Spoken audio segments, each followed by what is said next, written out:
Hi, everybody. Today I want to talk and explain to you why living in a big city could make you crazy. I know everybody told you that the life in New York, London, or Paris is the best life, but when you look at history, humans never used to live in those environments.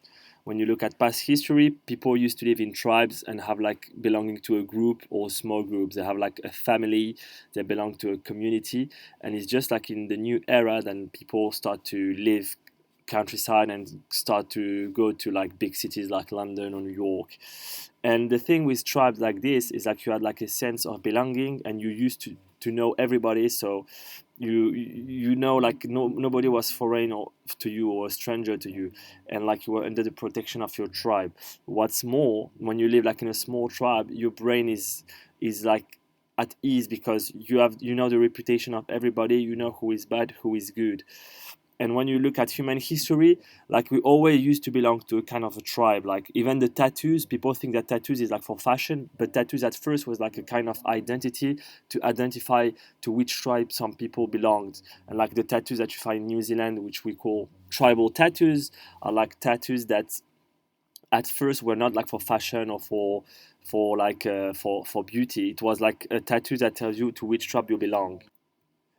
And what's amazing is like there is like a study on the Dunbar number that tells you that in human life, normally to be happy and that your brain doesn't like get outwired, you need to be surrounded by maximum 150 people. Okay, the number can be contested and some people say it can go up to 500, but what does this study tells you? Also, this study has also been revealed on Facebook and Twitter and shows that in general a person on those social media maintain like a relationship with not more than 150 people, even if he has like 1000 friends. But why we need to live in those environment with 150 people?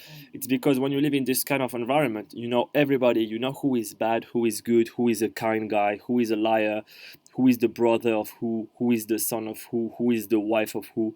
And so in your brain you know that who you can trust, who you cannot, who is bad, who is good. And your brain doesn't go in a neurosis because you see too many people that you don't know the reputation or the past.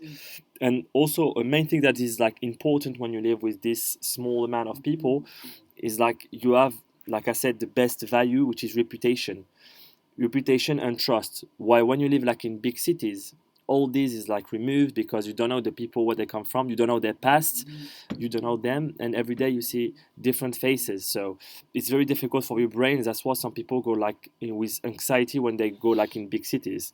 And like when you look at history, this is like the vast majority of people used to live in those small environment, their tribe, and now we live like in big town with like 11 million people. So and like when you look like at big cities, like especially nowadays with globalization, you have like people like 11 million people from all around the world, and like your brain gets like doesn't understand nothing because you cannot count on nobody.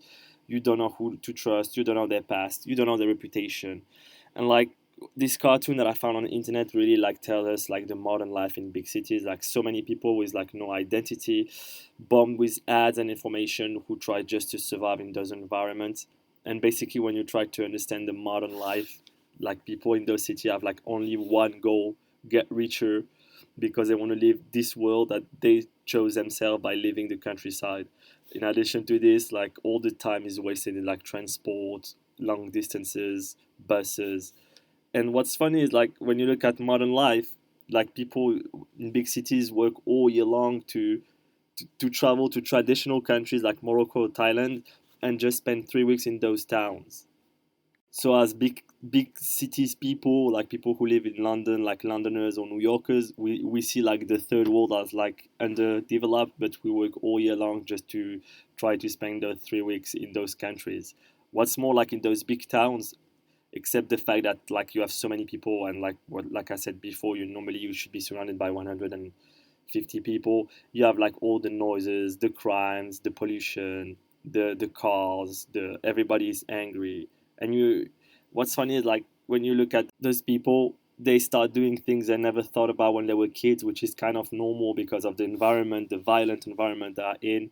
And like we have like a proverb that says stay 40 days in a tribe and you will become like them. And basically, what's funny is like in the US, everybody knows like when you have small town people who come to New York or Los Angeles, they can get transformed into like bitches, bad people, angry people, mean people. And that's why, like with those environments, that people start to develop anxiety, stress, and depression, and a lot of behavior disorder. Like we have like a robotic life in those environments, so we become like inhuman, alienated by those environments, and that's normal because we are not designed for this. And like when you look, for example, for the London case, which is like a one of the biggest cities in the world, you'll see that you have more than 60s like nationalities. You have like so many people. At the end, that's normal that you get like alienated with like all the ads, the crime, the light, everybody.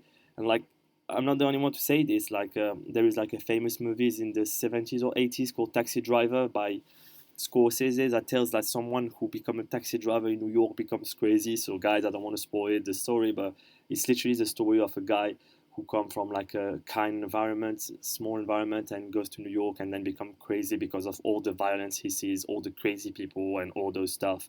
And like those big cities, that's kind of normal to develop a neurosis or become crazy because, like I said, it's not the normal environment.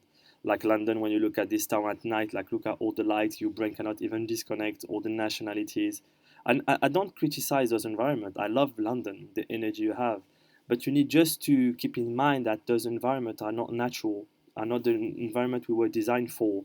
It's the same when you take a lion who lives in the savannah and you put him like in a cold climate. Maybe he will survive, but at first he wasn't designed for those environments.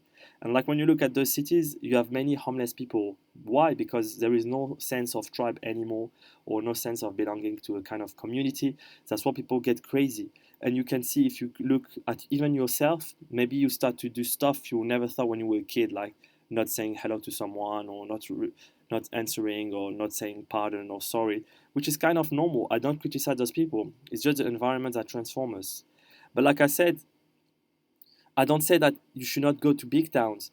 I just said like if you go to those towns, just keep in mind that it's like a crazy environment, and if you go crazy and start to do depression, it's not like abnormal. It's like kind of normal, I would say. There is like solution to it. Like when you go to those towns, maybe try to go like in a small district of the town where you know everybody, or maybe a district you know the community. So let's say you're like, I don't know, you're like Australian, try to go to the Australian part of London so that you can make connection with people of your country, or come with your friend or your family, maybe come with your wife, your kids, so that you don't feel on your own, alone, under no protection.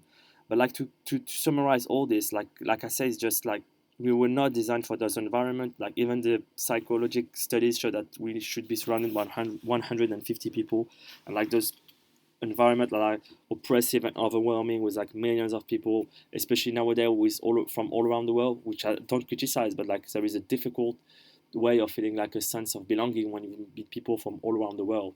Remember when you were a kid, when you were in school, you tried to make your group with people that were like you, but because you try to find people that look like you in terms of mindset and values. But what if like you go to a place where people are not even from your country? Like the connection was so difficult, you know. So like I said, big cities are nice. I love London, I love New York, I love Paris, but like I said, keep in mind that it's not a natural environment. And don't, like if you go crazy or sometimes you have crazy thought, try to retract yourself and go to countryside just to think about and relax, because those environment can make you really crazy. And also try to watch the movie Taxi Driver, because it really like tells us how people can start to become crazy when they go in those environments. Thanks for listening. Do not hesitate to reach me out, and keep in mind that those environments are not good.